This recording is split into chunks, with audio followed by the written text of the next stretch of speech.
মস্কোৰ পৰা গুৱাহাটীলৈ সাইকেল চলাব কলিয়াবৰৰ ৰাকেশ বণিকে।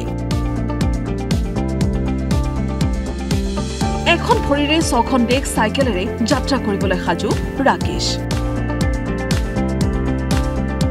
ইতিমধ্যে পেৰা সাইক্লিষ্ট হিচাপে সুনাম কঢ়িওৱা এইজন কলিয়াবৰৰ আমবাগানৰ ৰাকেশ বণিক ওলাইছে এইবাৰ আন এক যাত্ৰালৈ।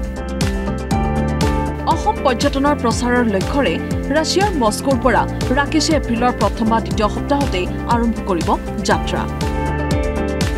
অসমৰ কলা সংস্কৃতি পৰ্যটনৰ প্ৰচাৰৰ উদ্দেশ্যে ৰাকেশৰ এই যাত্ৰা।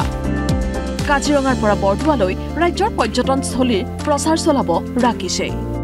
অসমৰ কলা সংস্কৃতি টুৰিজিয়াম যি আছে এণ্টায়াৰ একদম আপোনাৰ কাজিৰঙাৰ পৰা ষ্টাৰ্ট কৰি বৰদোৱাৰ পৰা ষ্টাৰ্ট কৰি গোটেইখিনি যাতে তেওঁলোকক মই ভালকৈ ব্ৰিফিং কৰিব পাৰোঁ আৰু সেই বিদেশৰ মানুহবোৰক আমন্ত্ৰণ কৰি যাতে অসমত আনিব পাৰোঁ। যাত্ৰাৰ বাবে ৰাকেশে সম্পন্ন কৰিছে সকলো প্ৰস্তুতি। যাত্ৰাৰ প্ৰস্তুতিৰ অংশস্বৰূপে পেৰা সাইক্লিষ্ট ৰাকেশে ইতিমধ্যে সাক্ষাৎ কৰি মুখ্যমন্ত্ৰী ডক্টৰ হিমন্ত বিশ্ব শৰ্মাৰ পৰা ল'লে সুভাষী। গুৱাহাটীৰ পৰা ৰাকেশৰ যাত্ৰাৰ ফ্লেগ অফ কৰাৰ লগতে মুখ্যমন্ত্ৰী শৰ্মাই দিলে সকলো প্ৰকাৰৰ সহায়ৰ আশ্বাস, আগবঢ়ালে আৰ্থিক সাহায্য। দুদিন আগত মই আমাৰ সন্মানীয় মুখ্যমন্ত্ৰীক মই লগ পাইছিলোঁ। ছাৰক মই তেতিয়া কৈছিলোঁ গোটেইখিনি কথা।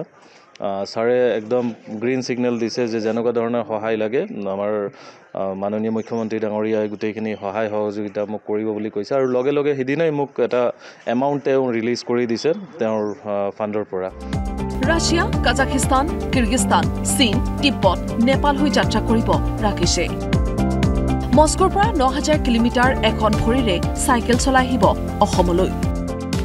মই টোটেল 6খন দেশ তাতে মই পাম।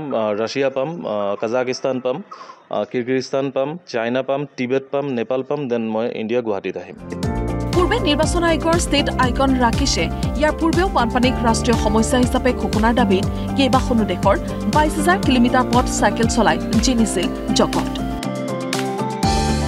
এতিয়ালৈকে অলৰেডি মোৰ 10 বছৰ হৈ গ'ল। 10 বছৰত প্ৰায় মই ২১,০০০ কিলোমিটাৰ চাইকেলিং কৰিছোঁ এতিয়ালৈকে। যাতে অসমৰ বানপানীক ৰাষ্ট্ৰীয়কৰণ কৰে সেইটো মেছেজ মই দিছিলোঁ। জীৱন যুদ্ধত হাৰ নমনা ৰাকেশৰ এই যাত্ৰা সফল হওক। ৰাকেশ হওক আদৰ্শ আৰু অনুপ্ৰেৰণাৰ এক উৎস। কলিয়াবৰৰ পৰা আশিষ কুমাৰ শইকীয়া, DY365।